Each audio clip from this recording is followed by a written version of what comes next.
इस बार गांव में ठंड कुछ ज्यादा ही बढ़ रही थी। कई लोग तो रजाई ओढ़कर अपने घरों में दुबके थे।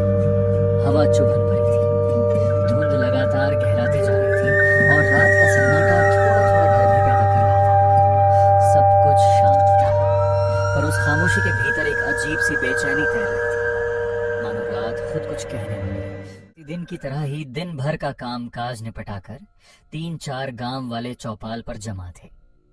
सालों से हमारी यह आदत रही है कि काम खत्म करके यहाँ बैठते हैं। भाई, इस साल तो ठंड ने सच में कहर ढा दिया है। रात को लगता है जैसे माघ महीने वाला पाला पड़ रहा हो। सुबह सुबह ट्रैक्टर स्टार्ट करने से पहले ही हाथ सुन्न पड़ जाते हैं। इतनी कड़क ठंड पहले कब पड़ी थी याद ही नहीं पड़ता। मुझे तो उस बात की चिंता है जो प्रीतम ने कल रात कही थी। बस वही बात मेरे दिमाग में घूम रही है। अरे, किस बात की चर्चा कर रहे हो तुम दोनों? मुझे भी बताओ ना, आखिर ऐसी कौन सी बात है जिसने तुम्हें इतना परेशान कर रखा है? धीरे बोलो भाई। प्रीतम ने बताया कि कल रात नदी के किनारे एक अजीब सी परछाई घूम रही थी। एक औरत की परछाई, वह भी बिल्कुल अकेली। उसे देखकर तो प्रीतम बेहोश होते होते बचा था। अरे भाई, ये हवा तो सच में हड्डी कंपा देने वाली चल रही है। और देखो, काफी रात भी हो गई, लेकिन अपना कहानी वाला धर्मपाल काका अभी तक आया ही नहीं। उसे तो अब तक पहुंच जाना चाहिए था। काका के बिना तो चौपाल का माहौल जमता ही नहीं। अरे देखो, शायद धर्मपाल काका आ रहे। की नजरें अंधेरे में टिकी थी। धुंध इतनी घनी थी कि कुछ भी साफ दिखाई नहीं दे रहा था। तभी दूर से एक आकृति धीरे धीरे उभरती हुई दिखाई दी। करीब आने पर पता चला वह कोई और नहीं, गांव की कहानी सुनाने वाले धर्मपाल काका थे। काका बिना एक शब्द बोले चौपाल में आए और धीरे से आकर आग के बिल्कुल पास बैठ गए। अरे काका, आज आपने इतनी देर कैसे कर दी? हम सब आपका ही इंतजार कर रहे थे। कहीं गांव से बाहर या दूसरे खेत पर गए थे क्या? अरे दिनेश, थोड़ा खेत पर काम धारे, वहीं निपटाते निपटाते देर हो गई। और इस बार तो ठंड भी बहुत ज्यादा पड़ रही है। आज जो कहानी मैं तुम सबको सुनाने वाला हूँ, वो कोई आम कहानी नहीं है। ये मेरी आंखों देखी सच्ची घटना है, जो मेरे साथ तब घटी थी जब मैं बस 27 साल का जवान लड़का था। और सुन, ये ऐसी बात है, अगर तुम इसे अकेले सुन लोगे ना, तो तुम्हारी रूह तक कांप जाएगी। अरे काका, आप अपनी कहानी सुना भी दीजिए। तो सुनो, ये उस समय की बात है जब मैं साल का नौजवान था। उस रात मैं एक रिश्तेदार के यहाँ दावत में गया था। सब कुछ ठीक था, बातें, लोग, रौनक भी। लेकिन जब मैं वहां से वापस लौट रहा था, तब तक रात बहुत गहरी हो चुकी थी और पिछले 2-3 दिनों से लगातार बारिश हो रही थी। उस दिन भी मौसम कुछ ठीक नहीं था। बारिश का मिजाज भी बड़ा अजीब था। एक पल जैसे पूरी तरह थम जाती और अगले ही पल अचानक पूरी तेजी। ऐसा लगता था जैसे आसमान भी कुछ कहना चाहता हो। मैं थोड़ा आगे बढ़ा तो मुझे सामने एक चाय की दुकान दिखाई दी। मैं धीरे धीरे उसकी तरफ चल पड़ा। सोचा चाय पीकर थोड़ी गर्माहट मिल जाएगी। लेकिन अजीब बात यह थी कि उस चाय की दुकान को छोड़कर इस रास्ते पर दूर तक कोई दुकान नहीं थी। आसपास कोई आदमी भी नजर नहीं आ रहा था। सिर्फ दूर दूर तक सन्नाटा। बाहर बिजली कड़क रही थी, पर बारिश अब भी तेजी से गिर रही थी। इस सुनसान माहौल में मुझे भी हल्का हल्का डर लगने लगा। मैं उस सुनसान चाय दुकान में चुपचाप बैठा ही था। तभी अचानक एक बूढ़ी औरत मेरे बिल्कुल पास आकर रुक गई। वह कुछ पल तक मुझे बस घूर ही रही और फिर धीमी कांपती हुई आवाज में बोली, अरे बेटा, जरा एक बात कहूँ, थोड़ा आगे तक छोड़ देगा क्या? ये रास्ता बहुत सुनसान है, अंधेरा भी घना हो गया है, अकेले जाने से डर लग रहा है। बरसात में पैर फिसलते रहते हैं, ऊपर से मैं बूढ़ी अम्मा हूँ, पैर भी अब पहले जैसे नहीं चलते। बस थोड़ा साथ चल दे बेटा। किस तरफ जा रही हैं अम्मा? पुरानी हवेली के पास जाना है। माँ, मैं तो चौराहा पुल जा। किस रास्ते से होकर जा रहा है?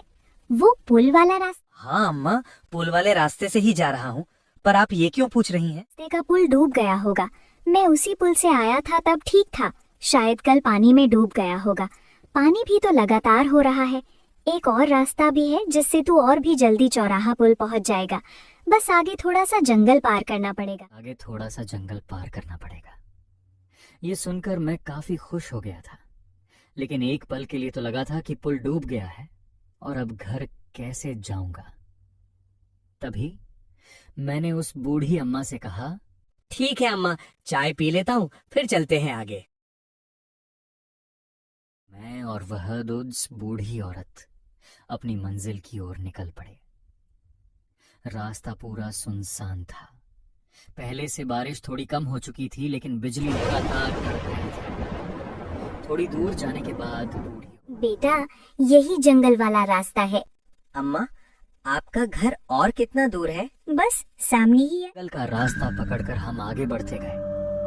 हर कदम के साथ ऐसा लग रहा था जैसे अंधेरा हमें निगलता जा रहा हो। चारों तरफ घना जंगल था। पेड़ों की टहनियां हवा में ऐसे झूल रही थीं जैसे कोई परछाई हमें देख रही हो। दूर से जानवरों के चिल्लाने की आवाजें पूरे जंगल में गूंज रही थी, और वो आवाजें जितनी दूर से आती हैं उतनी ही करीब महसूस होती हैं। ऊपर से मैं एक अनजान व्यक्ति के साथ जा रहा था। उसके कदमों की आहट शांत थी, अजीब लग रही थी।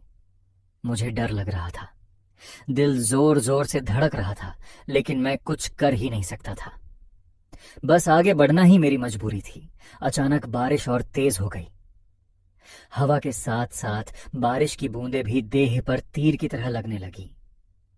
उस तेज तूफान में वो बूढ़ी औरत अचानक रुक गई और मुझे बेटा, और 2 कदम चलने के बाद मेरा घर आ जाएगा, और बारिश भी काफी तेज गिरने लगा है। तुम इतनी बारिश में आगे नहीं जा पाओगे। तुम मेरे घर आज रुक जाओ, कल सुबह निकल जाना। ठीक है माँ। कदम चले होंगे कि हम उस बूढ़ी औरत के घर पहुंच गए, लेकिन मैं भी घर को देखकर हैरान हो गया था। इतने सुनसान जंगल में ये बूढ़ी औरत अकेली रहती, मुझे विश्वास नहीं हो रहा था। वैसे अम्मा, अभी आप कहाँ से आ रही थी? अरे, मैं अपनी बेटी के घर से लौट रही थी। मैं मन ही मन सोचने लगा, कोई बेटी अपनी माँ को इतनी रात को थोड़ी छोड़ सकता है। मुझे इस बात पर बिल्कुल भरोसा नहीं हुआ, और बारिश से रुकने का नाम नहीं लिया। आसमान काली घनी घटाओं से ढका रहा। बारिश लगातार गिर रही थी। तभी एक जोरदार बिजली गिरी, जैसे सब कुछ शांत हो गया। अचानक कहीं से किसी औरत के चिल्लाने की आवाज आई। मुझे ऐसा लगा कोई आसपास से चिल्ला रहा है, हड़पा रहा है। लेकिन मैं जब घर आ रहा था तब साफ साफ देखा था कि इस घर के अलावा आसपास कोई एक भी घर नहीं था। फिर यह किसकी चिल्लाने की आवाज थी? अम्मा, घर में और भी कोई है क्या?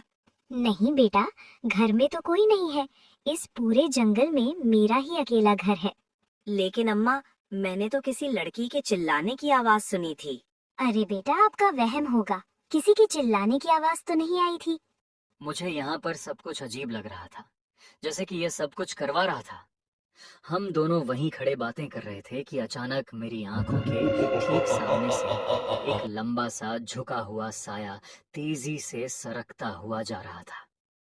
उसकी हरकतें इंसान जैसी नहीं थी, और एक पल को लगा जैसे कोई डरावना साया की तरह घुर्राता हुआ जीव अंधेरों में छिपकर हमें देख रहा। वो बूढ़ी औरत ठीक मेरे सामने खड़ी थी। उसकी नजरें ऐसी थी मानो सीधे मेरी आंखों में घूर रही थी। तभी अचानक आसमान चीरती हुई एक जोरदार बिजली गिरी। इस एक झटके के लिए वह बूढ़ी औरत का हुलिया एक भयानक रूप में तब्दील हो गया। उसकी आंखें भूत जैसी लाल हो चुकी थीं, और शरीर जगह जगह से कटा पटा था। तभी हवा में धूल का एक अबका उड़ा। थोड़ी ही देर पहले मैंने एक पल में जो देखा, उसका मौका देखते हुए मैं जितनी तेज दौड़ सकता था उतनी तेज दौड़ा। अचानक जंगल पार नहीं हुआ। बारिश रुकने का नाम ही नहीं ले रही थी, और बिजली भी बार बार कड़क रही थी। काफी देर लगातार भागने के बाद आखिरकार मुझे दूर एक गांव दिखाई दिया। जब इधर पहुंचा, मेरी नजर एक ऐसे घर पर पड़ी जिसके बाहर अरे कौन हो भाई? इतनी रात को कहाँ से आ रहे हो? मेरे साथ जो भी घटा था, हर बात मेरी उन गांव वालों के सामने बताई। मेरी बातों को सुनकर वे सब स्तब्ध रह गए थे और मेरी तरफ देखते रहे। अरे भाई, वहाँ नीचे देखते रहोगे क्या? ऊपर आके बैठो। मैं कांपते कांपते ऊपर गया था और सबके बीच बैठ गया। मेरी हिम्मत नहीं हो रही थी कि मैं वहां से घर की तरफ जाऊं।